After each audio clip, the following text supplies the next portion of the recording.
আল্লাযী খালাকাল মাউতা ওয়াল হায়াতা, আল্লাহ তাআলা বলেন, ওরে বান্দা, আমি তোমাদেরকে 60 বছরের হায়াত দিলাম, 70 বছরের হায়াত দিলাম, 80 বছরের হায়াত দিলাম।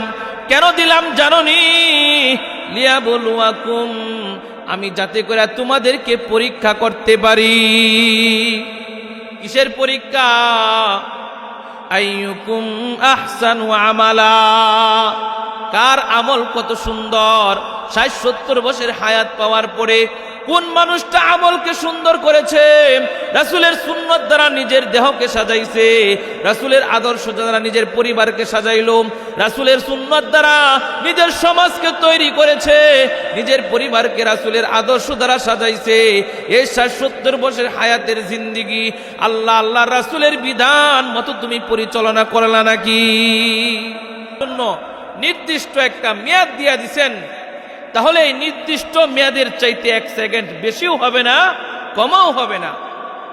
ফাইদা জা আজালুহুম, ওই নির্দিষ্ট সময় যখন চলে আসবে, লা ইস্তাখিরুনা সাআতাও ওয়ালা ইস্তাকদিমুন, ওই মেয়াদ নির্দিষ্ট সময়ের চাইতে 1 সেকেন্ড বেশিও হবে না, 1 সেকেন্ড কমও হবে না। 70 বছরের হায়াত আল্লাহ তাআলা দিলেন, 60 বছরের হায়াত আল্লাহ তাআলা দিলেন। এটা কেন দিলেন? এখন এটা আমাদের জানা দরকার আছে না? এই 70 বছরের হায়াত দিছে কি ঘরবাড়ির মালিক হওয়ার জন্য, কোটিপতি হওয়ার জন্য, সন্তানাদি জন্ম দেওয়ার জন্য? এই জন্য কি আল্লাহ হায়াত দিছে?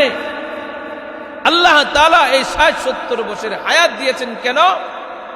আল্লাহ তাআলা অন্য জায়গায় বলেন, আল্লাযী খালাকাল মাউতা ওয়াল হায়াতা লিয়াবলুয়াকুম আইয়ুকুম আহসানু আমালা।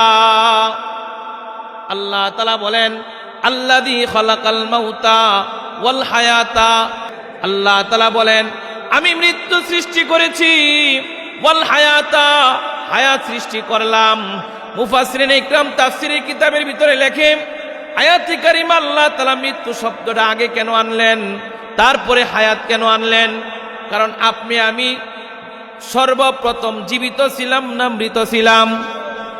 সবাই তো আমরা মৃত ছিলাম। তারপরে সে আল্লাহ তাআলা হায়াত দিছে, কথা বলেন ঠিক কিনা? এই জন্য আল্লাহ তাআলা বলেন, আল্লাযী খালাকাল মাউতা, প্রথমে আল্লাহ তাআলা মৃত্যু সৃষ্টি করেছে, তার মানে সবাই আপনি আমি সর্বপ্রথম মৃত ছিলাম। ওয়াল হায়াতা, তারপরে আল্লাহ তাআলা হায়াত দিয়েছে, কথা বলেন ঠিক কিনা? আল্লাহ তাআলা মৃত থেকে জীবিত করেছে। কিভাবে আল্লাহ সৃষ্টি করেছেন? অন্য আয়াতে আল্লাহ বলেন, মিনহা খালাকনাকুম ওয়া ফিহা নুঈদুকুম ওয়া মিনহা নুখরিজুকুম তারাতান উখরা। আল্লাহ তাআলা বলেন, ও মানুষ, আমি তোমাদেরকে মাটি থেকে সৃষ্টি করেছি। মিনহা খালাকনাকুম, মাটি থেকে আমি তোমাদেরকে বানাইলাম। ওয়া ফিহা নুঈদুকুম, আবার তোমাদেরকে ওই মাটির ভিতরে আবার যেতে হবে, কথা বলেন ঠিক কিনা? এই বিশ্বাস আমাদের আছে?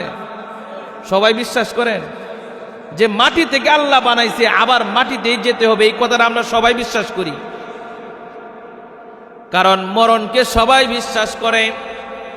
এমনও মানুষ পাওয়া যাবে যে আল্লাহকে বিশ্বাস করে না, কথা বলেন ঠিক কিনা? এমনও মানুষ আছে জান্নাত জাহান্নাম বিশ্বাস করে না, হাসর নাসর বিশ্বাস করে না, কবরের আযাব বিশ্বাস করে না, মরার পরে যে শাস্তি হবে বিশ্বাস করে না, স্বয়ং আল্লাহকে অস্বীকার করে বসে, কিন্তু মরণকে সে বিশ্বাস করে, কথা বলেন ঠিক কিনা? কারণ মৃত্যু এমন এক নিশ্চিত সংবাদের নাম, যার অস্বীকারী দুনিয়াতে কেউ নাই। সবাই কিন্তু মরণকে বিশ্বাস করে। চাই মানুষটা নামাজি হোক, চাই মানুষটা বেনামাজি হোক, চাই মানুষটা মুসলমান হোক, চাই মানুষটা হিন্দু হোক, কাফের হোক, বৌদ্ধ হোক, সর্বস্তরের মানুষগুলাই কথা বিশ্বাস করে, আমি এই দুনিয়াতে চিরকাল থাকতে পারবো না। মরণ আসবে আসবে, এটা সবাই বিশ্বাস করে। তাহলে আল্লাহ তাআলাই তো এই কথাই বলতেছে যে আমি তোমাদেরকে সৃষ্টি করলাম, আবার আমি তোমাদেরকে মাটিতে আবার দাফন করা হবে, তারপরে আল্লাহ তাআলা পুনরায় জীবিত করবেন। কথা বলেন, এই কথাটা কার? আল্লাহ। আল্লাহ বলছে সৃষ্টি করছে মাটি থেকে, আবার মাটিতেই কবর দেওয়া হবে, আবার মাটি থেকে উঠাবে। এই কথাটা কার? তাহলে এই পর্যন্ত বিশ্বাস করলাম আল্লাহ আমারে বানাইছি, আবার আমার মরতে হবে, মরার পরে উঠতে হইব, এটা বিশ্বাস করা দরকার আছে না নাই? যদি মরার পরে উঠতে হয়, আবার পুনরায় জীবিত করে, তাহলে মনে রাখবেন আল্লাহ তাআলা যে ৬০-৭০ বছরের হায়াত দিয়েছে, ওই পুরাটা হায়াতের জিন্দেগি আল্লাহর আদালতে দাঁড়ায় আপনার হিসাব দেওয়া লাগবে। কথা বলেন ঠিক কিনা? কেউ বাঁচতে পারবে না। তাহলে এই ৬০-৭০ বছরের হায়াত আমি কোন পথে ব্যয় করছি, এটা হলো আমার লক্ষণীয় বিষয়। আমি তো দুনিয়াতে আসলাম, আল্লাহ তাআলা আমাকে বানাইলেন, ৬০-৭০ বছরের হায়াত আল্লাহ কেন দিলেন? আল্লাযী খালাকাল মাউতা ওয়াল হায়াতা, আল্লাহ তাআলা বলেন, ওরে বান্দা, আমি তোমাদেরকে ৬০ বছরের হায়াত দিলাম, ৭০ বছরের হায়াত দিলাম, ৮০ বছরের হায়াত দিলাম। কেন দিলাম জানোনি? লিয়াবলুয়াকুম, আমি যাতে করে তোমাদেরকে পরীক্ষা করতে পারি। কিসের পরীক্ষা? আইয়ুকুম আহসানু আমালা, কার আমল কত সুন্দর। ৬০-৭০ বছর হায়াত পাওয়ার পরে কোন মানুষটা আমলকে সুন্দর করেছে, রাসূলের সুন্নাত দ্বারা নিজের দেহকে সাজাইছে, রাসূলের আদর্শ দ্বারা নিজের পরিবারকে সাজাইলো, রাসূলের সুন্নাত দ্বারা নিজের সমাজকে তৈরি করেছে, নিজের পরিবারকে রাসূলের আদর্শ দ্বারা সাজাইছে। এই ৬০-৭০ বছর হায়াতের জিন্দেগি আল্লাহ রাসূলের বিধান মতো তুমি পরিচালনা করলা নাকি? এই জিনিসটা আল্লাহ দেখতে চান।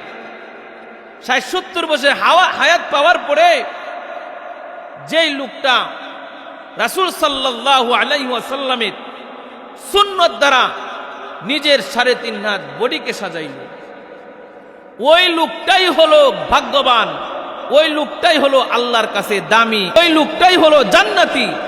কারণ সে এই হায়াতটা পাওয়ার পরে হায়াতকে সাজাইছে কিভাবে? নেক আমল দ্বারা। কিসের দ্বারা? আইয়ুকুম আহসানু আমালা, নেক আমল দ্বারা।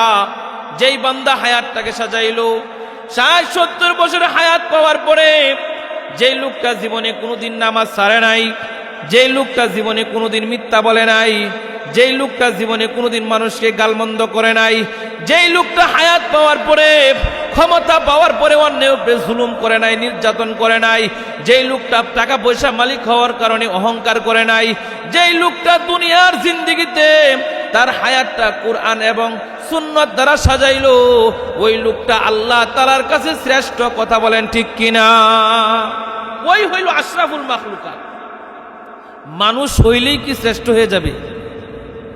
আমার কথা বুঝতেছেন? আমার কথা কি আপনাদের বুঝে আসে? মানুষের ঘরে জন্ম নিলে কি শ্রেষ্ঠ? মানুষের ঘরে জন্ম নিলে কিন্তু শ্রেষ্ঠ হওয়া যায় না। মানুষরূপী জানোয়ার আছে যারা মানুষের ঘরে জন্ম নিছে, কিন্তু তাদের আচরণ জানোয়ারের চাইতে নিকৃষ্ট, তাদের স্বভাব চরিত্র হাইওয়ান জানোয়ারের চাইতেও খারাপ। এটা আল্লাহ তাআলাই বলে দিয়েছেন। আল্লাহ তাআলা বলেন, উলাইকা কাল্লানাম বাল হুম আদাল, কিছু মানুষ আছে যারা চতুষ্পদ জানোয়ারের চাইতে নিকৃষ্ট। তারা কেমন মানুষ? তারা হলো এই ৬০-৭০ বছরের হায়াতের জিন্দেগিতে হালাল হারাম তমিজ করে নাই, অর্থাৎ সুদ ঘুষ খাইলো, বেনামাজি পুরাটা জিন্দেগি বেনামাজি কাটায়া দিল, পুরাটা জিন্দেগি মানুষের উপরে জুলুম করে কাটায়া দিল, পুরাটা জিন্দেগি অত্যাচারের ভিতরে কাটায়া দিল। অর্থাৎ তার হায়াতের জিন্দেগিতে কোনো নেক আমল পাওয়া যায় না। তার হায়াতটা শুধুমাত্র আল্লাহর রাসূলের অবাধ্যর মাধ্যমে কাটাইছে। কথা বলেন ঠিক কিনা? যেই মানুষটা আল্লাহ রাসূলের অবাধ্যতার মধ্যে কাটাইলো, ওই লোকটাই হলো সবচাইতে নিকৃষ্ট। কারণ আল্লাহ তাআলা তোমাকে ৬০-৭০ বছরের হায়াত দিয়েছিল তোমার আখিরাতকে সুন্দর করার জন্য, মৃত্যুর প্রস্তুতি নেওয়ার জন্য। কিন্তু ৬০-৭০ বছরের হায়াত পায়া তোমার অহংকারে আর গর্বে তুমি যা ইচ্ছা তাই করেছো, কুরআন সুন্নাহ অনুযায়ী তোমার জীবনকে গড়ো নাই, ওই মানুষটা মরণের সময় ঈমান নসিব হয় কিনা তার জন্য দুষ্কর বিষয় হয়ে যাবে। কথা বলেন ঠিক কিনা? কারণ আজকে যদি আপনার সম্পর্ক আলেমের সাথে হয়, আপনার সম্পর্ক কুরআনের সাথে হয়, আপনার সম্পর্ক মসজিদের সাথে হয়, তখন সে আপনার জবান দিয়া আল্লাহ আল্লাহর রাসূলের নাম বাইর হবে। কথা বলেন ঠিক কিনা? আর যদি আপনার সম্পর্কটা হয় গাঞ্জার সাথে, আপনার সম্পর্ক যদি হয় জহুরের সাথে, আপনার সম্পর্ক যদি হয় টিভির সাথে, তাহলে বলেন ওই লোকটা মরার সময় কি বলবে? লা ইলাহা ইল্লাল্লাহ বলবে। কারণ সে তো জীবনে লা ইলাহা ইল্লাল্লাহ পড়েই নাই, তার জিন্দেগিতে ভুলেও উস্তাকায়ও পশ্চিম দিকে পড়ে নাই। এরকম মানুষ আছে না নাই? যেই লোকটা আল্লাহর ইবাদতের মাধ্যমে হায়াত শেষ করতেছি, ওই লোকটা মরার সময় হাসতে হাসতে জান্নাতে চলে যাবে। জুড়ে বলেন সুবহানাল্লাহ।